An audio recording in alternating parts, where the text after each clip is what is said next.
Alhamdulillah, alhamdulillahilladzi asra bihamdihi. Assalatu wassalamu ala sayyidina Muhammadin bin Abdillah wa man tabi'ahu ila yaumil qiyamah. Amma ba'du fa ya Allah sikumana subhanallah wa ta'ala faqad sallallahu. Qala Allah ta'ala fi kitabil karim wa huwa asdaqul qa'ilin. A'udzu billahi minasyaitonir rajim. Bismillahirrahmanirrahim. Subhanalladzi asra bi 'abdihi lailan minal masjidil haram ila masjidil aqsa alladzi barakna hawlahu linuriyahu min ayatina innahu huwas samiul 'alim. Sadaqallahul azim wa baraka Rasulullahil habibul karim wa nahnu ala dzalika minas syahidin was syakirin walhamdulillahi rabbil alamin. Hadratul mukarramin wal mukarramin, bahwa acara yang saya hormati Kepala Sekolah beserta dengan guru Sekolah Dasar Negeri Nusa Makmur,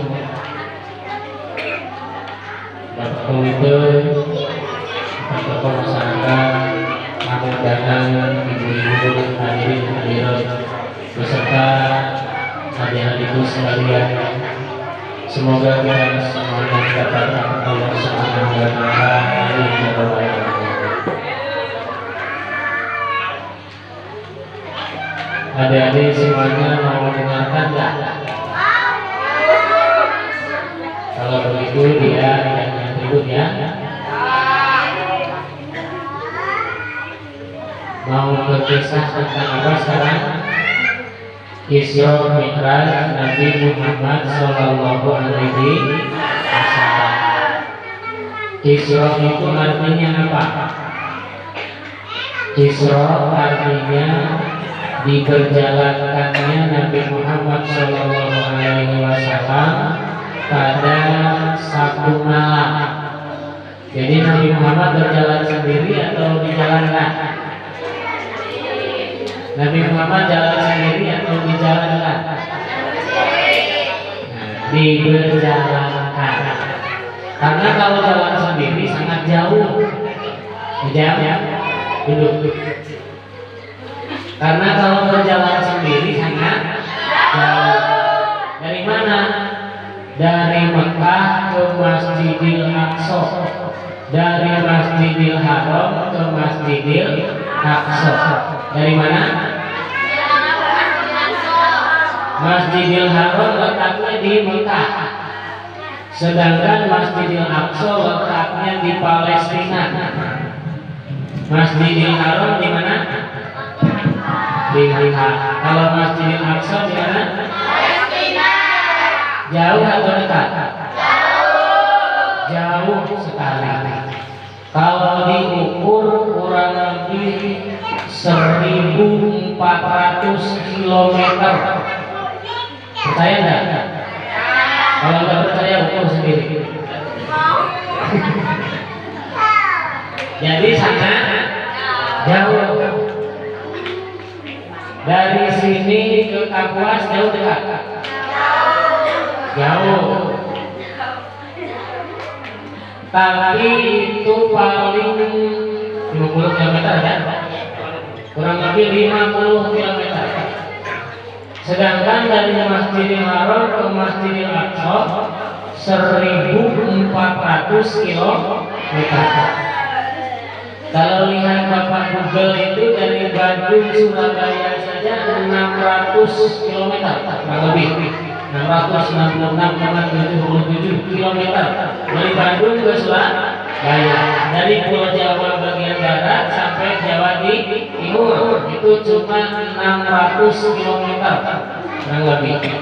Berarti hampir 2 kali lipat lebih bahkan antara jarak dari mana?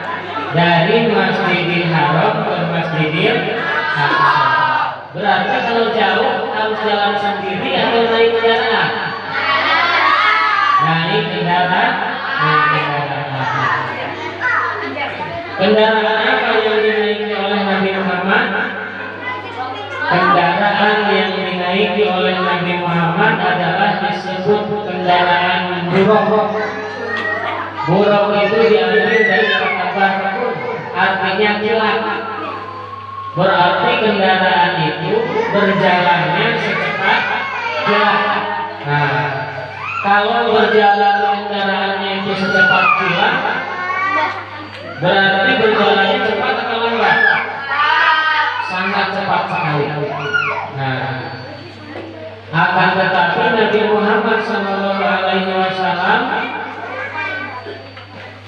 tidak langsung ke Masjidil Aqsa karena diajak singgah dulu oleh Nabi Muhammad SAW ke Gunung Turisina, di mana di situ tempat Nabi Musa alaihissalam mendapatkan wahyu dari Allah Subhanahu wa Ta'ala.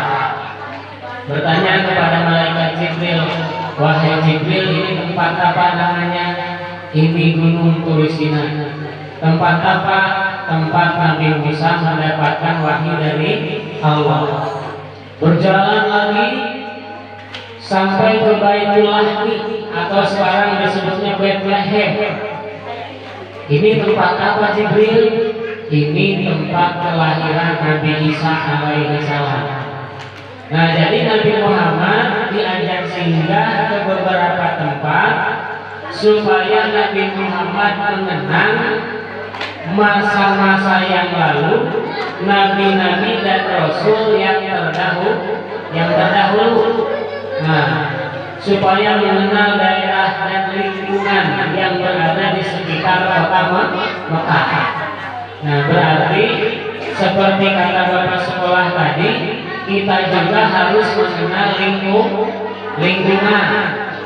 lingkungan sekolah, lingkungan kampung kita, lingkungan desa kita, kecamatan kita, kabupaten kita, sampai negara kita. Itu namanya lingkungan, dari yang terkecil sampai yang terbesar. Bahkan kita harus mengenal dunia.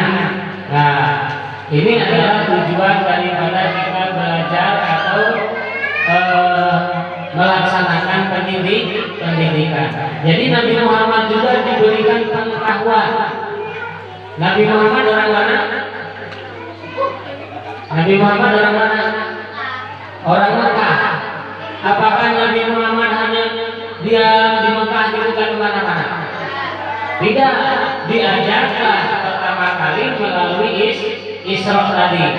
Dilihatkan Gunung Turisina, dilihatkan Baitul Lahmi, dilihatkan tempat yang lain, sampailah kemudian ke Palestina. Dan di perjalanan pun tidak begitu lancar, tapi Nabi Muhammad mendapatkan rintangan. Seperti halnya kita dalam berjalan juga tidak selama lancar, tapi selalu ada rintangan. Apakah rintangannya itu jalan yang becek, apakah rintangannya itu rumput yang sabar. Nah, ini jadi perjalanan kita tidak lancar. Nabi Muhammad juga banyak yang menggoda. Ada yang memanggil dari sebelah kanan, Muhammad, tapi Nabi Muhammad tidak menoleh. Ada yang memanggil dari sebelah kiri, Muhammad, tapi Nabi Muhammad tidak menoleh. Ada yang memanggil dari belakang, Muhammad, tapi Muhammad tidak menoleh. Artinya Nabi Muhammad tidak tergoda. Kita kalau ada rintangan tergoda atau tidak? Hah? Nabi Muhammad saja tidak tergoda. Kalau kita dapat rintangan, kira-kira tergoda enggak? Hujan, rintangan bukan? Tergoda enggak kalau ke sekolah? Libur enggak? Itu mulai tergoda namanya. Nah, maka dalam hal kita sedang belajar harus menghadapi segala rintangan. Nah, cuaca, keadaan, apalagi kalau ada saudara di lingkungan kita yang hajatan, tapi gimana? Nah, berarti itu tergoda. Jadi kita ikuti dulu kegiatan pelajaran, belajar ataupun mengaji. Nanti setelah itu maka adalah waktu untuk kita bermain. Setelah sampai di Palestina, sebelum masuk ke Masjidil Aqsa, Nabi Muhammad bertanya dulu kepada malaikat Jibril. Malaikat Jibril tadi yang mengganggu saya itu siapa? Yang mengganggu kamu itu yang pertama adalah hawa nafsu. Kalau kamu menoleh berarti kamu akan tergoda oleh hawa nafsu. Yang keduanya apa? Itu adalah harta dunia. Kalau kamu menoleh, kamu akan tergoda oleh harta dunia. Yang kesatu lagi siapa? Itu adalah pangkat, jabatan dan kedudukan. Kalau kamu menoleh, maka akan tergoda oleh pangkat dan kedudukan. Tapi ternyata Nabi Muhammad tidak tergoda. Berarti Nabi Muhammad akan berjalan lurus melaksanakan perintah Allah Subhanahu wa Ta'ala. Nah, dalam ujian yang pertama Nabi Muhammad lulus atau gagal? Lulus. Nah, kemudian malaikat Jibril memberikan ujian lagi kepada Nabi Muhammad berupa dikasih 2 gelas minuman. Yang sebelah kanan air susu, sementara yang ke sebelah kirinya arak, minuman keras yang bisa memabukkan. Nabi Muhammad pilih 2 minuman ini salah satunya. Maka kemudian Nabi Muhammad mengambil air susu dan kemudian meminumnya. Setelah diminum, malaikat Jibril mengatakan benar. Nah, seandainya yang diminum adalah minuman keras, maka Nabi Muhammad akan menjadi mabuk dan menjadi kehilangan akal. Nah, jadi kalau kita dihadapkan atau ada yang menawarkan sebuah minuman di mana itu adalah minuman keras, minuman oplosan, kira-kira mau nggak? Nah, Nabi Muhammad juga tidak mau. Minumnya air susu, air yang bagus, air putih, air teh, air susu, air yang bermanfaat untuk tubuh kita. Nah, berarti kalau kita nanti di luar lingkungan sekolah sedang main atau sedang berjalan ke tempat jauh, ada yang memberi minuman, harus diteliti dulu ini minumannya baik atau tidak. Atau makanannya juga ini makanan baik atau tidak. Nah, karena Nabi Muhammad juga memilih makanan dan minuman tidak sembarangan. Akhirnya memilih yang baik. Nah, setelah itu Nabi Muhammad berhasil lulus dengan ujian yang kedua, maka dipersilahkan masuk ke Masjidil Aqsa. Setelah masuk ke Masjidil Aqsa, maka kemudian turunlah para nabi dan rasul yang sebelumnya berupa ruh dan wujud yang menemui Nabi Muhammad, mengucapkan salam, bersalaman, selamat. Nabi Muhammad disambut oleh para nabi dan rasul yang terdahulu. Nah, setelah itu mau melaksanakan sholat, dan Nabi Muhammad diperintahkan untuk memimpin sholat. Padahal Nabi Muhammad yang paling tua atau yang paling muda? Yang paling muda. Nabi yang terakhir. Tapi semua para nabi yang terdahulu menghormati kepada Nabi Muhammad Shallallahu Alaihi Wasallam. Karena Nabi Muhammad Nabi Allah yang paling mulia. Dan kita pun umat Islam adalah sebagai umat yang paling mulia juga. Nah, karena nabinya paling mulia, umatnya juga adalah umat yang paling mulia, paling terhormat di hadapan Allah Subhanahu wa Ta'ala. Nah, setelahnya Nabi Muhammad mengimami, sholatnya selesai, malaikat Jibril kemudian mengajak kepada Nabi Muhammad melanjutkan perjalanan. Wahai Muhammad, sekarang kita lanjutkan kemana? Ke Sidratul Muntaha. Di mana Sidratul Muntaha? Di atas langit. Naik ke langit sampai 7 lapis langit, sampai terus meneruskan lagi ke atas. Dan di setiap pintu langit, nah di lapisan langit itu di atas ada pintunya. Ada pintunya.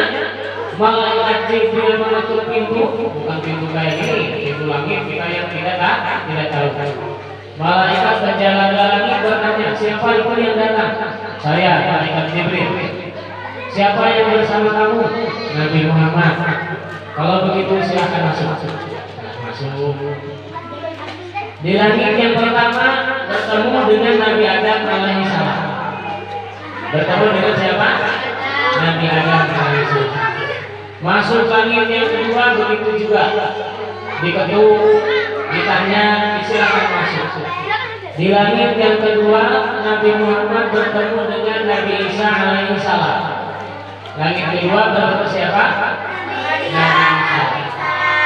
Langit ketiga terus naik lagi ke atas bertemu dengan Nabi Yusuf alaihissalam. Langit ketiga bertemu siapa? Nabi Yusuf. Masuk lagi langit keempat bertemu dengan Nabi Idris alaihissalam. Bertemu siapa? Nabi Idris. Di langit kelima bertemu dengan Nabi Harun alaihissalam. Nabi siapa? Di langit keenam bertemu dengan Nabi Musa alaihissalam. Nabi siapa? Nabi Musa. Di langit ketujuh bertemu dengan Nabi Ibrahim alaihissalam. Nabi siapa? Nabi Ibrahim alaihissalam. Apa enggak? Di langit kedua bertemu siapa? Di langit kelima bertemu siapa? Nabi Harun alaihissalam. Nah, di lapisan langit ke-1 sampai ke-7, di antaranya langit ke-4, di situ ada rumah yang besar, dan di langit ke-7 juga ada rumah yang besar. Jadi di bumi, di dunia ini ada 2 bangunan rumah Allah yang dimuliakan. Di langit juga ada 2. Yang di bumi adalah Baitullah, yang di Mekah yaitu Masjidil Haram. Masjidil Haram di Mekah disebut Baitullah. Kemudian ada juga Baitul Muqaddas. Apa yang disebut Baitul Muqaddas? Masjidil Aqsa yang di Palestina. Masjidil Aqsa yang di Palestina disebut apa? Baitul Muqaddas. Nah, rumah besar atau masjid yang ada di langit apa namanya? Di langit ke-4 disebut Baitul Izzah, di langit ke-7 disebut Baitul Ma'mur. Di langit ke-4 apa namanya? Baitul Izzah. Di langit ke-7 apa? Baitul Ma'mur. Nah, ini nanti kalau kita berjalan ke langit sudah di sana. Mau nggak berjalan-jalan ke langit? Bisa nggak? Bisa kalau diizinkan oleh Allah Subhanahu wa Ta'ala. Nabi Muhammad saja bisa. Di Baitul Ma'mur bertemu Nabi siapa di langit ke-7? Nabi Ibrahim alaihissalam yang berada bersandar di Baitul Ma'mur, yaitu bersandar. Dan di Baitul Ma'mur itu masuk setiap harinya ribuan malaikat yang tidak keluar lagi. Jadi setiap harinya adalah malaikat yang lain, tidak bolak-balik masuk. Tapi masuk, yang lain masuk lagi, yang lain masuk lagi, dan itu adalah ribuan jumlahnya. Berarti malaikat Allah itu sangat banyak. Nah, sampai dari pada langit ke-7.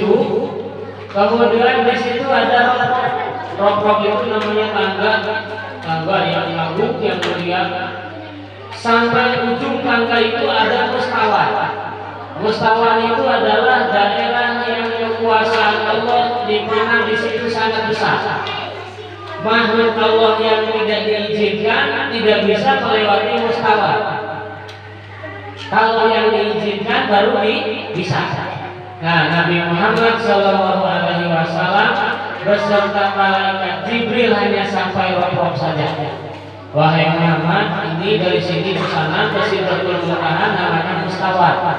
Kalau aku nyebrang ke sana tidak diizinkan Allah, aku terbakar. Dan siapapun yang melewati ini tanpa diizinkan oleh Allah akan terbakar. Dan sekarang yang diizinkan oleh Allah ke sana cuma kamu saja. Berarti yang melewati mustawan hanya siapa? Nabi Muhammad SAW. Nah, sampailah Nabi Muhammad ke Sidratul Muntaha. Sampai di Sidratul Muntaha, Nabi Muhammad mendapatkan perintah dari Allah untuk melaksanakan sholat sehari semalam 50 waktu. Sanggup gak kalau suruh sholat 50 kali sehari semalam? 50 waktu diterima oleh Nabi Muhammad, kembali bertemu dengan Nabi Musa alaihissalam. Nabi Musa di langit berapa? Di langit ke-6. Wahai Muhammad, apa yang ditugaskan oleh Allah kepada engkau? Melaksanakan salat 50 waktu 50 kali sehari semalam. Maka kata Nabi Musa, umat kamu tidak akan kuat, maka kembalilah kepada Allah untuk minta keringanan. Nabi Muhammad kembali lagi, maka dikurangi 5, jadi berapa? 45. Turun lagi, berapa sekarang? 45. Enggak kuat, balik lagi minta dikurangi. Dikurangi lagi 5, tinggal berapa? 40. Berapa sekarang? 40. Enggak kuat, balik lagi dikurangi 5, jadi berapa? 35. Terus Nabi Muhammad bolak-balik sampai tinggal 5, tersisa 5. Berapa sekarang? 5. Balik lagi kita dikurangi karena tidak akan kuat. Tapi Nabi Muhammad sudah menolak.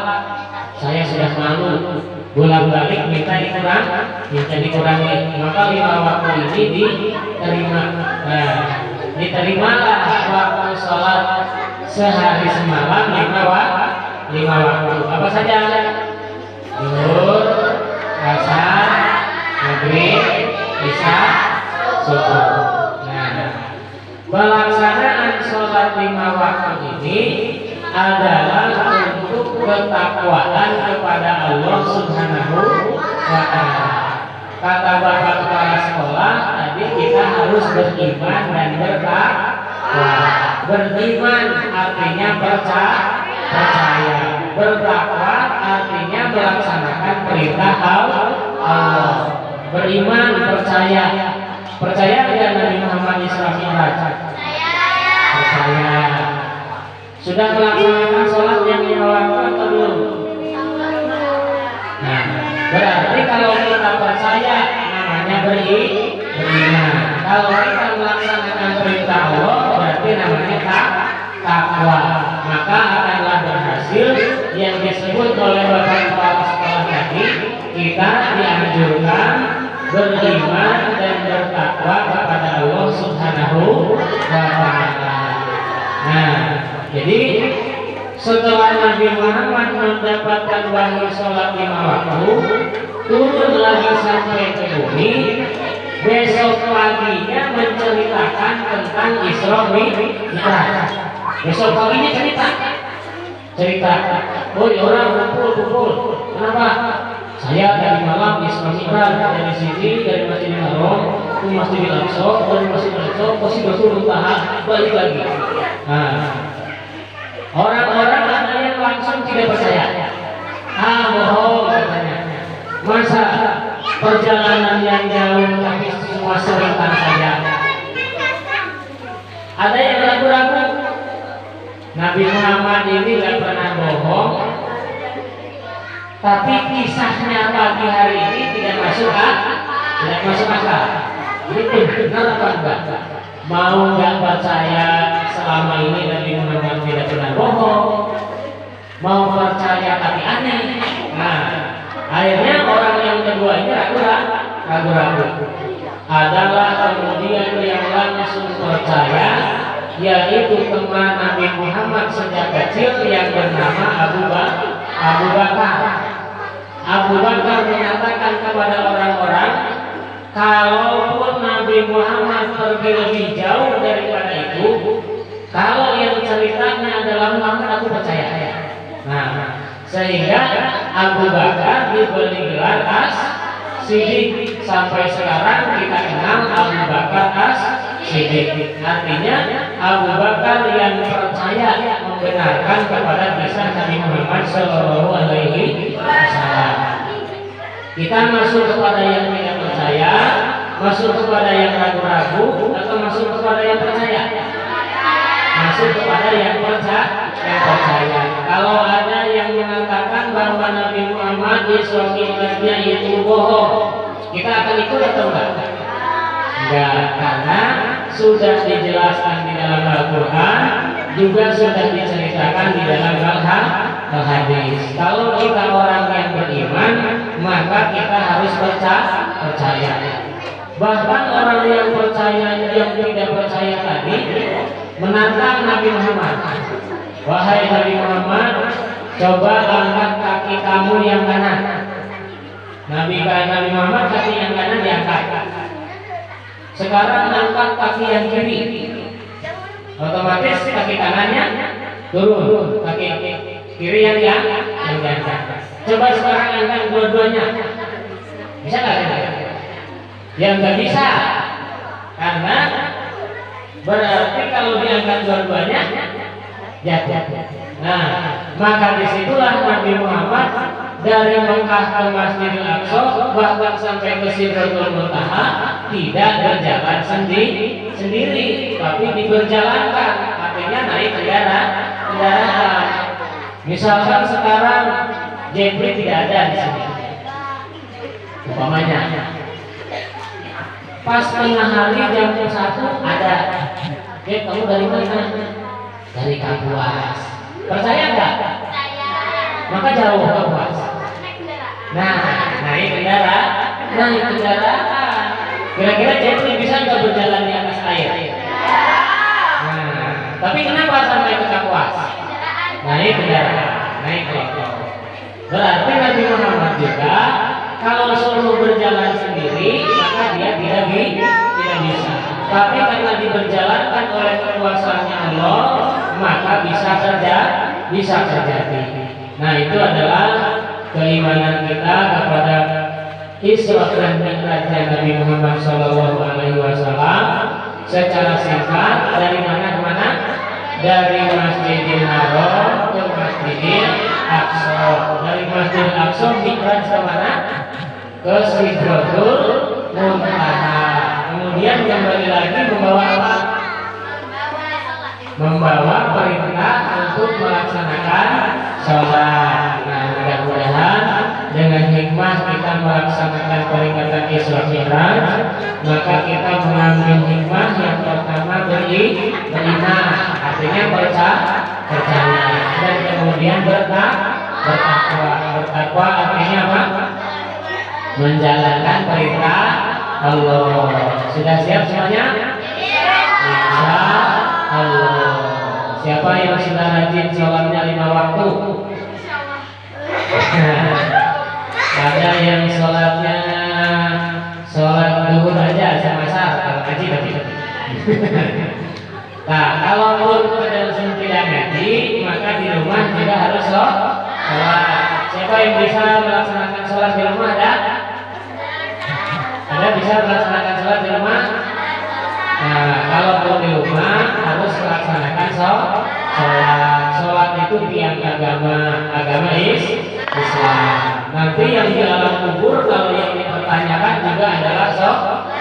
Kamu sholat udah? Bukan berarti yang ditanyakan kamu punya motor enggak? Enggak ditanya. Kamu punya HP enggak? Enggak ditanya. Tapi yang ditanya apa? sholat. Kamu sholat atau tidak? Kalau sholat berarti di alam barzah diberikan nikmat. Kalau tidak sholat maka diberikan siksa. Apa nikmatnya di alam barzah? Diberikan teman yang bagus, tempat yang bagus, minuman yang segar, tempat yang teduh.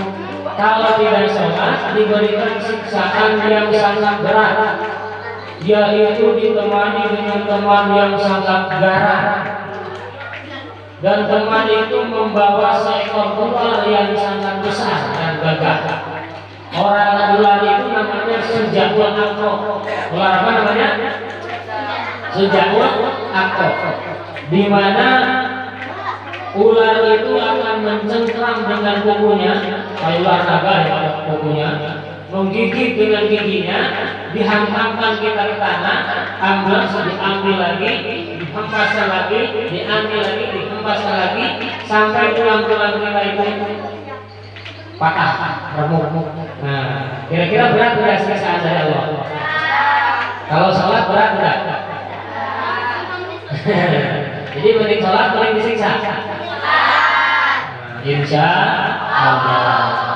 Mudah-mudahan ikrar anak-anak kita merupakan sebuah doa, dan selepasnya ini terlepas daripada bimbingan para dewan guru dan para orang tua, anak-anak kita benar-benar menjadi generasi yang beriman dan bertakwa. Dari saya mohon maaf atas segala kekurangan. Wassalamualaikum warahmatullahi wabarakatuh.